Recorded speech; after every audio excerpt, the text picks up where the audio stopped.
Muy buenas noches, es un placer saludarles en este jueves 24 de octubre del año 2024. Bienvenidos a su programa de análisis político Contrapunto. Y bueno, ya en esta noche se encuentra con nosotros el maestro Daniel Méndez Vivanco, nuestro analista, que el día de hoy vamos a tocar un tema muy interesante que se ha dado últimamente en estos días sobre lo que es la supremacía constitucional en México. Maestro, muy buena noche. Estimado Marco, me da mucho gusto saludarte una vez más. Gracias por la invitación que me haces. Un saludo a todo el auditorio que amablemente ha estado atento al desarrollo de estos programas y pues listo para lo que vas a comentar, lo que vas a preguntarme y en lo que vamos a participar. Gracias, maestro. Y bueno, en este asunto, bueno, la supremacía constitucional en México, que últimamente hemos escuchado hablar en estos días, es un principio de cual establece que la ley máxima es la constitución política, en este caso la constitución política de los Estados Unidos mexicanos. Y en esta parte fue la Cámara de Senadores por parte del presidente de la misma, me estoy refiriendo a Adán Augusto, quien ha presentado una iniciativa en cuestión al asunto de lo que se ha venido entornando hoy en día lo que es la reforma al Poder Judicial, y donde han sido algunos magistrados quienes en su momento dado han precisado sobre estos recursos de impugnación. La otra cuestión, había un hecho donde una persona había solicitado que la presidenta de México, me estoy refiriendo a Claudia Sheinbaum, retirara de la publicación en lo que es el diario de la Federación, lo que era la cuestión para lo que va a ser hoy en los próximos días, lo del anuncio para los jueces y magistrados de esas elecciones, y en todo ello, bueno, se ha tornado interesante este tema, maestro.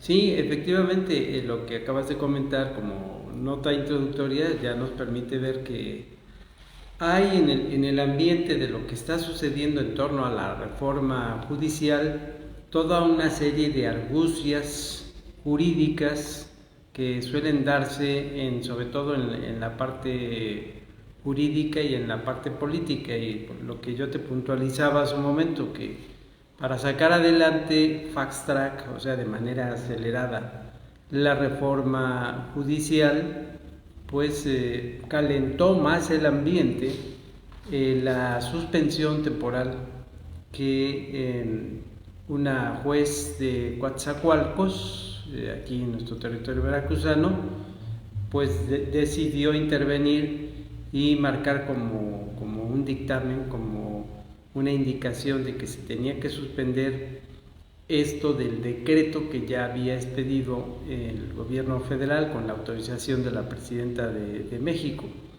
Entonces es ahí donde estamos inmersos, toda una serie de elementos, toda una serie de factores, estamos en una lucha de argumentación jurídica. Yo lo he venido diciendo de que cada vez me va quedando más claro que las luchas para estos momentos decisivos que está viviendo nuestro país de parte de los actores principales, de los actores protagónicos, son luchas que se están dando en el plano jurídico. Y digo esto porque para calentar más, para meterle más leña al fuego, pues ahora entran dos conceptos que generan una discusión muy fuerte, lo que tú acabas de decir y que ya nuestro público se habrá dado cuenta en la información, la supremacía constitucional. Entonces, de entrada, Marco, yo te tendría que manifestar lo siguiente, que esa supremacía constitucional, ahí va mi punto de vista, creo que está mal entendida, ¿no?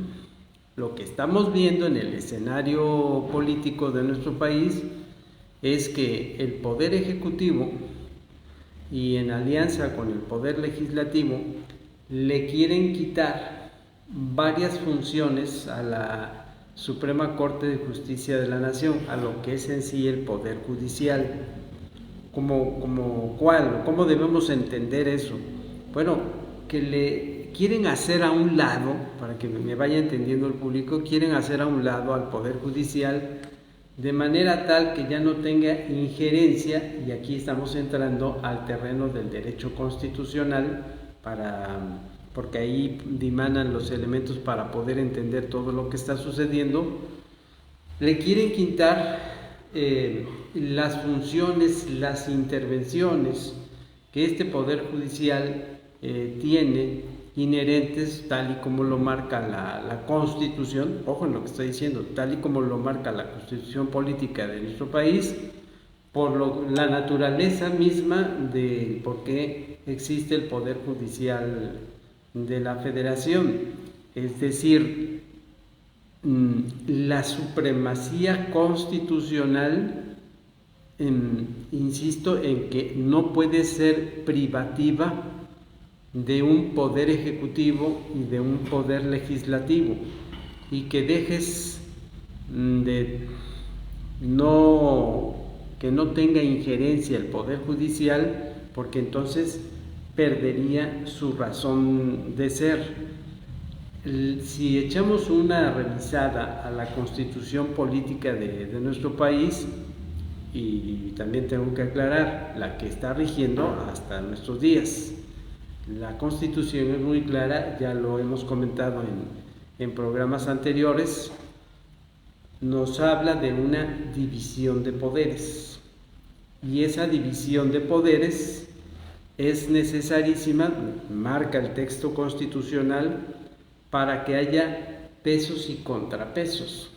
De tal forma, es el momento que yo veo muy delicado, que si se le quita una importante función a la Suprema Corte de Justicia de la Nación, al Poder Judicial, que yo no me atrevería a decir es como dicen de un bando, ¿no?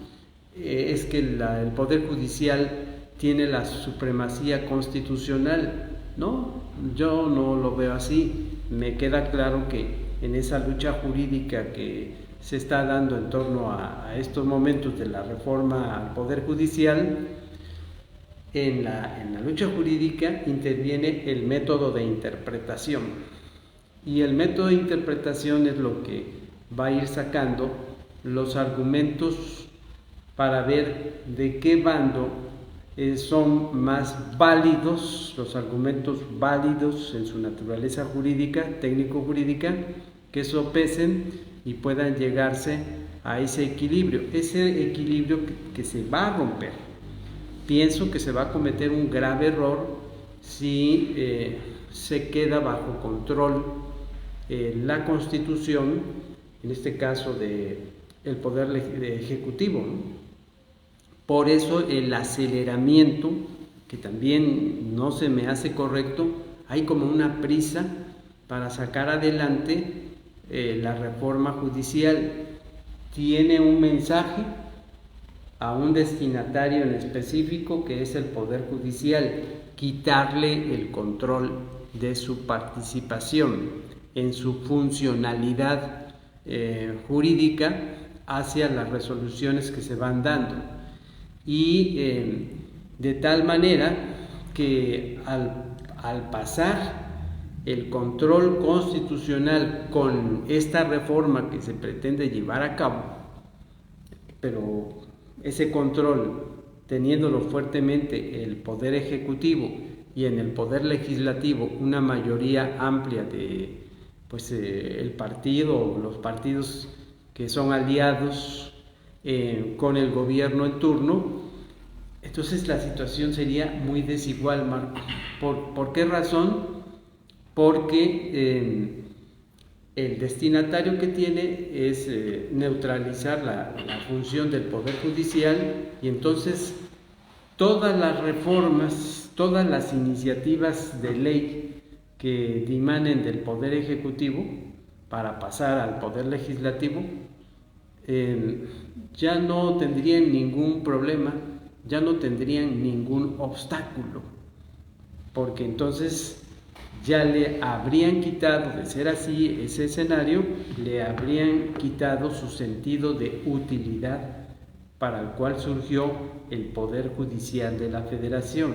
¿Qué dice nuestra Constitución? Esto es algo que no debe perderse de vista. La Constitución dice que el Poder Judicial de la Federación, por eso hay que leerlo muy bien, es un poder de contrapeso para detener las arbitrariedades que se pudieran dar de parte del Poder Ejecutivo en su ejercicio de gobierno hacia la afectación de la ciudadanía, Marco.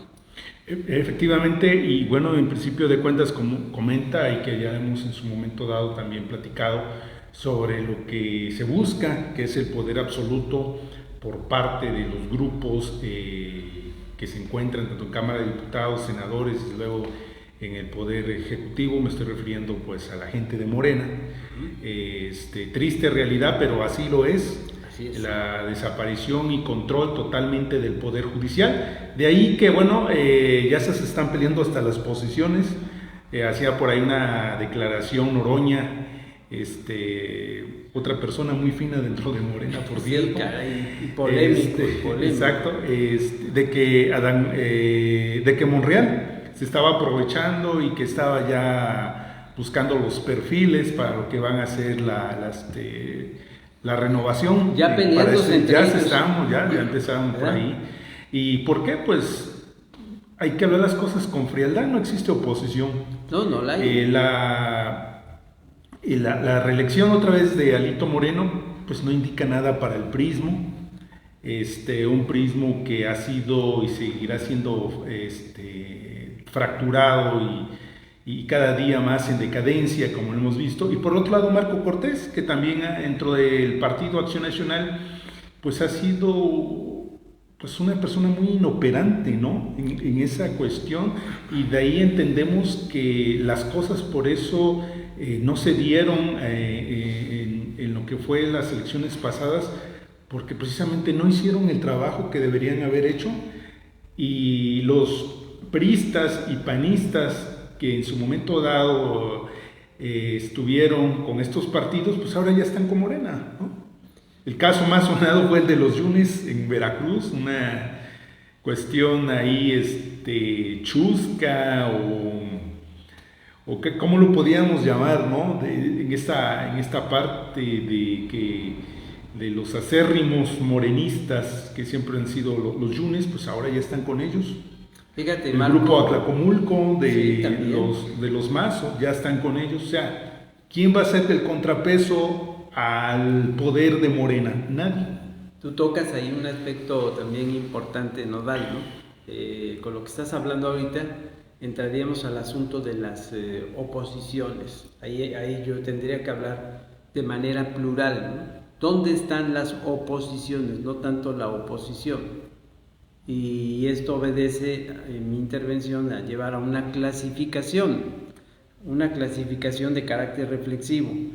Efectivamente, la oposición partidista está neutralizada también, y está neutralizada primero bajo un criterio cuantitativo, es decir, aquí interviene el lenguaje matemático que nos explica la razón de ser de por qué se encuentra en esa condición la parte que obedece a los partidos políticos de oposición, el PRI y lo que es Acción Nacional y el mismo Movimiento Ciudadano.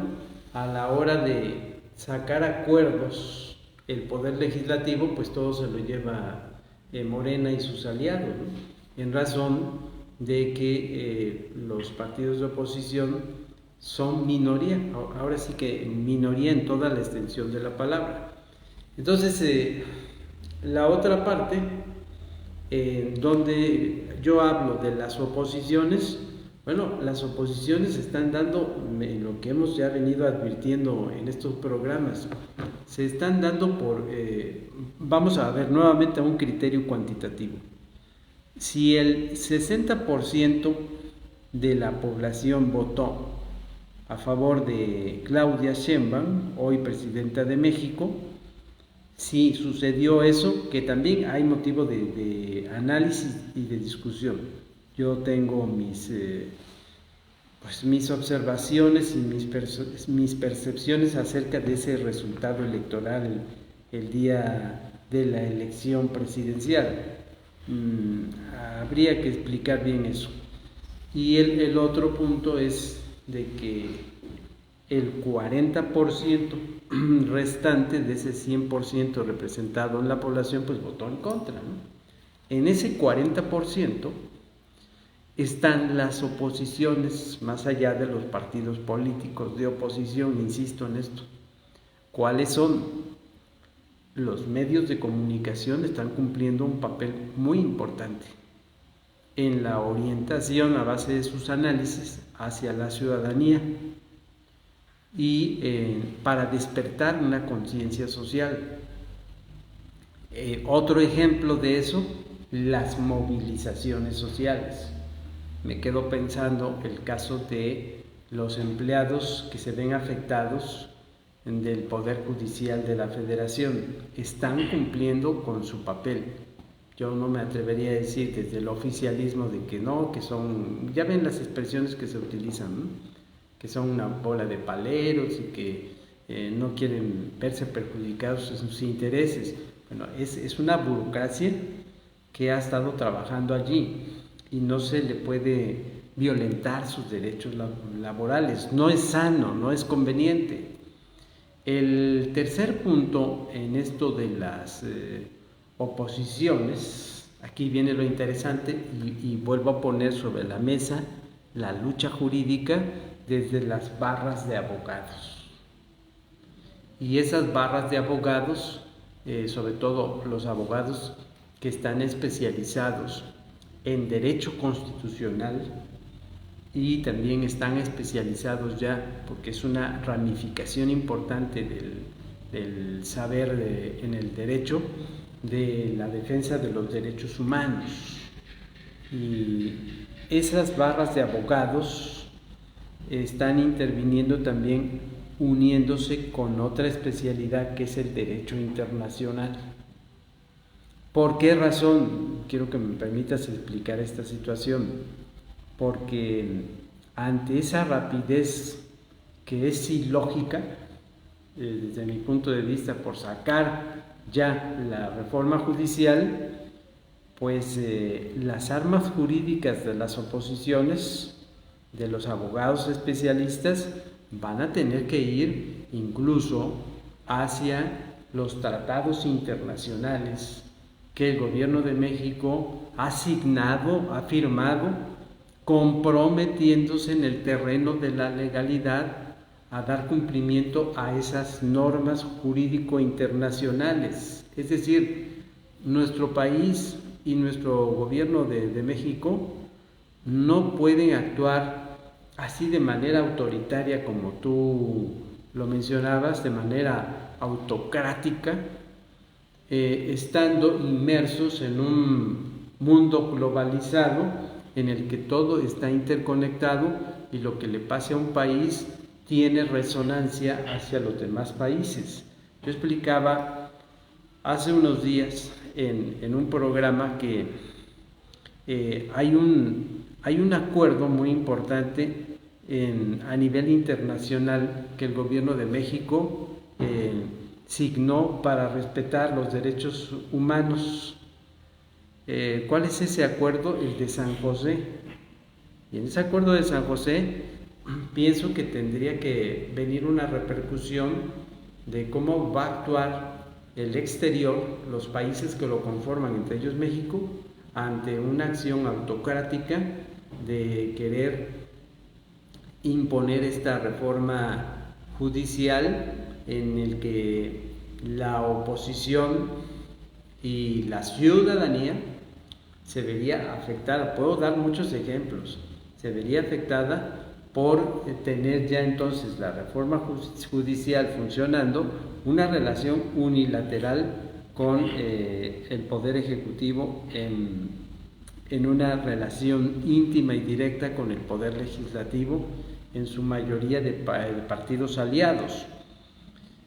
Para que el público vaya teniendo esta conciencia social, es decir, que si la reforma judicial entra así como la están planteando, entonces ya, insisto, ya no podría la ciudadanía, el resto de la ciudadanía, el mismo Poder Judicial de la Federación, ya no podrían presentar la pelea, la batalla, porque estaría una serie de apartados, de artículos, impidiendo que entraran solicitudes, intervenciones para detener alguna acción que pudiera afectar a esta reforma judicial, y ahí entonces el gobierno de México, el Poder Ejecutivo, sería el que tendría la supremacía constitucional.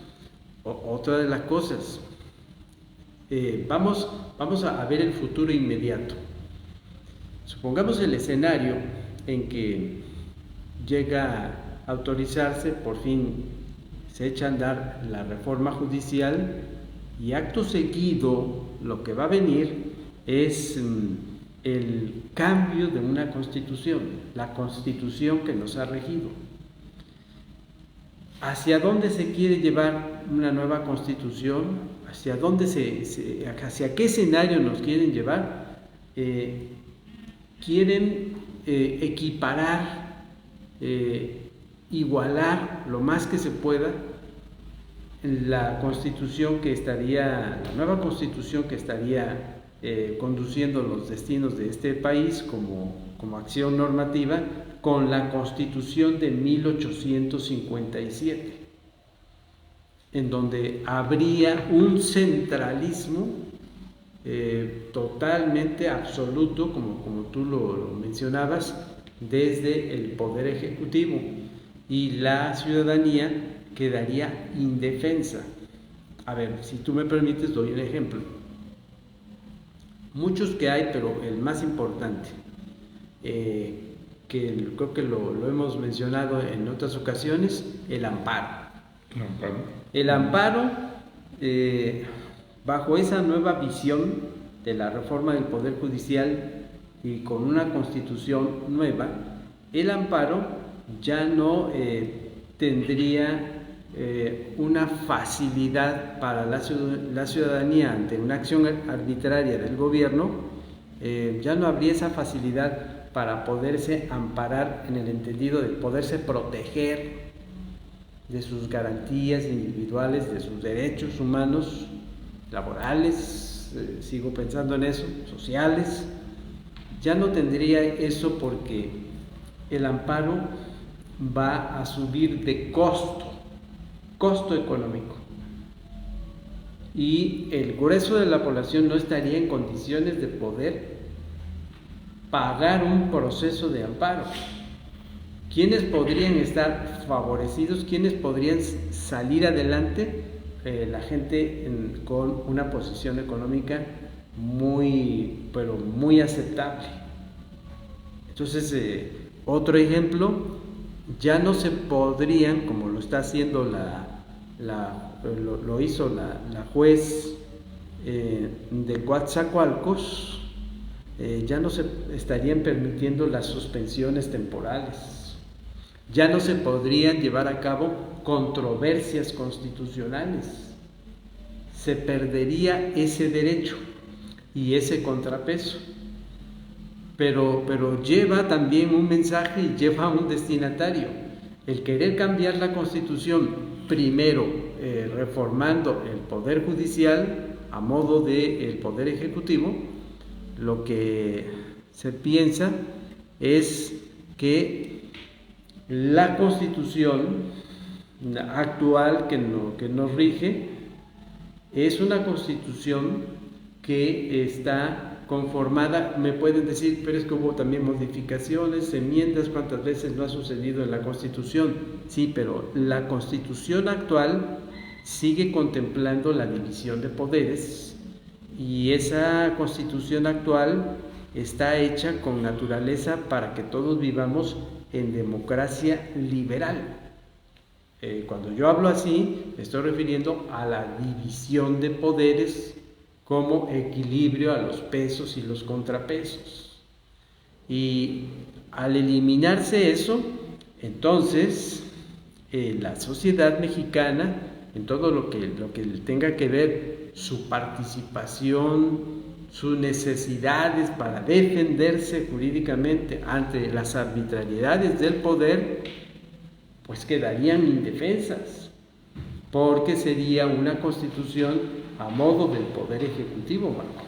Efectivamente, de lo que hemos hablado, ¿no?, en reiterados programas sobre esta situación, que es el asunto del control del poder absoluto en una sola mano, y que bueno, pues ya están preparando también, que ha llamado la atención sobre los requisitos, ¿no?, para ser juez, magistrado. 5 cartas de recomendación de los vecinos. Sí. Es algo totalmente absurdo, no importa la calificación que hayan obtenido en la universidad, no sé, son situaciones que a veces no se entienden, que de hecho en un evento en los Estados Unidos, no recuerdo el magistrado que estaba ahí presente de México, allá en Estados Unidos, y se rieron, ¿no?, cuando dijo la Universidad de Harvard, en la Universidad de Harvard, efectivamente, y que después dijo la presidenta Claudia Sheinbaum que era como que estaban burlando de los mexicanos, y no estaban burlando, se estaban burlando de las autoridades mexicanas por la forma en cómo están llevando a cabo, querer tener todo este control, que prácticamente ya lo están consiguiendo, el control y poder absoluto de todo. Porque los que son representantes del pueblo, lo que son los diputados, sabemos que no es así.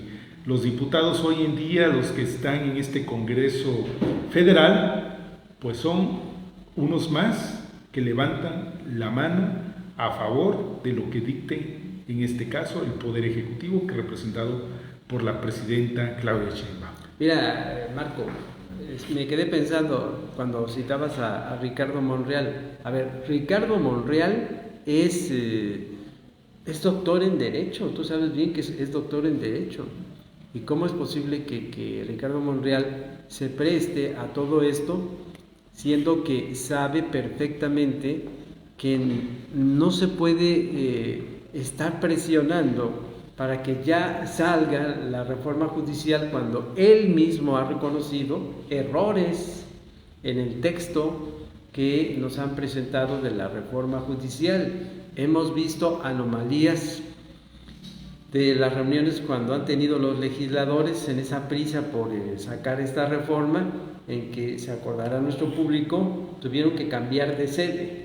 Ahí vamos con los ejemplos. Tuvieron que cambiar de sede, se fueron a otra sede, creo que era un lugar de un centro deportivo más amplio, pero resulta que no estaban todos los diputados, había otras personas que habían suplantado ilegalmente a los legisladores, y que esos son los que votaron también a favor de la reforma judicial. 1, 2, se les hizo preguntas a los legisladores si habían leído el documento y dijeron que no lo habían leído.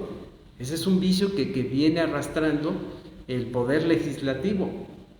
Y el otro ejemplo, el tercer elemento, que va a consistir en lo siguiente, lo que tú acabas de mencionar.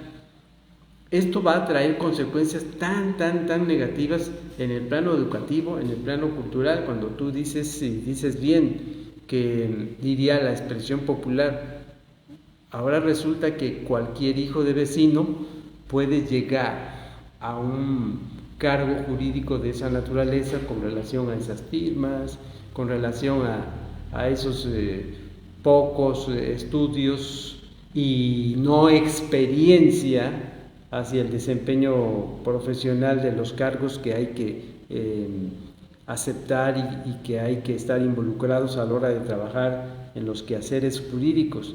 Entonces, ahí vendría una consecuencia tan lamentable como son los perfiles profesionales, ¿no?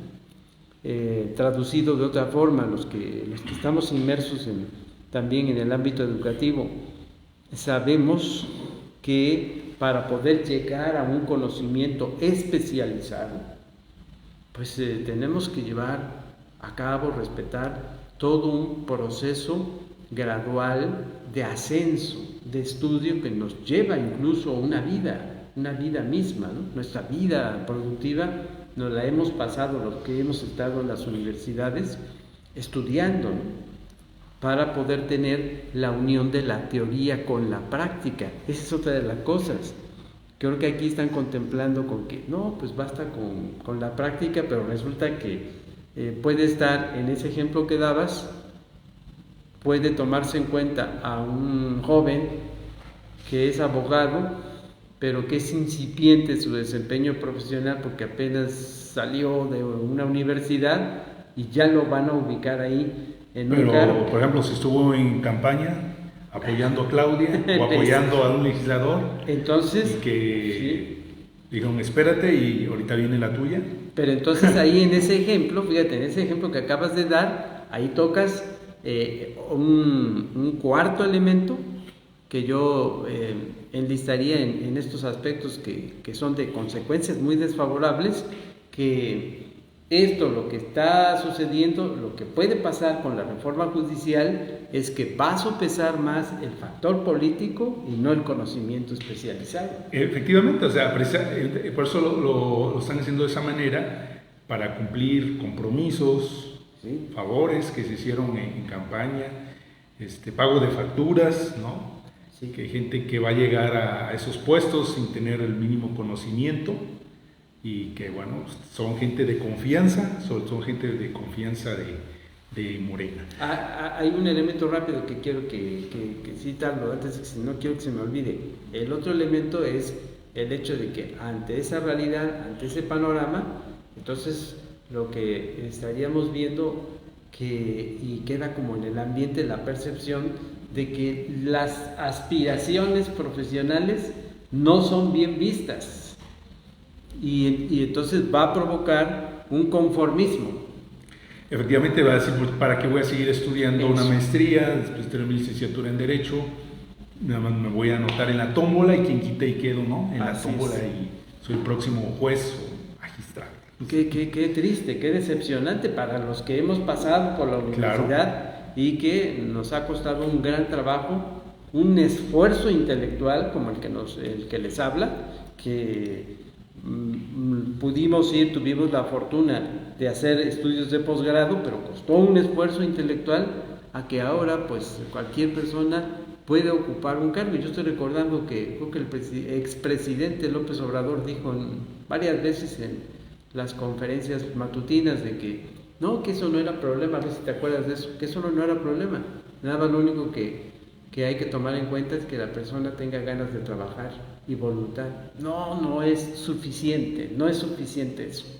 ¿Será porque él en su momento dado, cuando estudiaba la carrera de Ciencias Políticas en la UNAM, pues se decían que reprobaba y no pasaba 2 materias, no recuerdo qué materias eran? Él admitió, recuerdo muy bien esas intervenciones, él admitió que no fue un buen estudiante, que salía y regresaba. Era como tipo porro, ¿no? En ese entonces. Sí, así bueno, pues maestros, prácticamente estamos finalizando este programa y me gustaría pues su comentario final.